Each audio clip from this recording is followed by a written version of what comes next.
The Chinese Communist Party finds it remarkably difficult, it seems, to give up on a bad policy. And a case in point is the one-child family policy.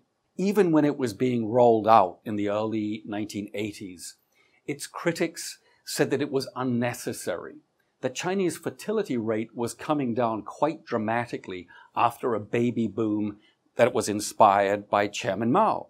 They weren't listened to, and now China faces a demographic time bomb. The baby boom generation of the Mao era is about to retire, while the working age population is about to shrink, is already shrinking as a matter of fact, as a result of the one-child policy.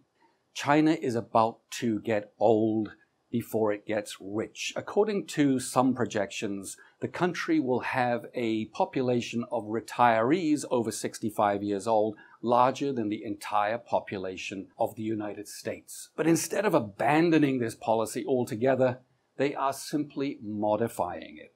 The new policy to be rolled out in the next 5-year economic plan is a two-child policy. Why the reluctance? Well, first of all, the Communist Party finds it very difficult to admit its mistakes. It likes to insist on the myth of its own infallibility.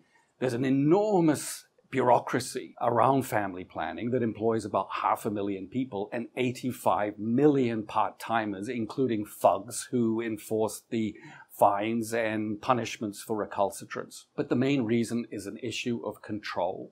The party finds it very difficult to stop meddling in every aspect of Chinese life, not just its reproductive patterns. Ironically, now that women in China are allowed to have 2 babies, many of them just don't want to because it's too expensive. And family planners are going to discover that it's a lot more difficult to persuade women to have 2 children than to coerce them into having just 1.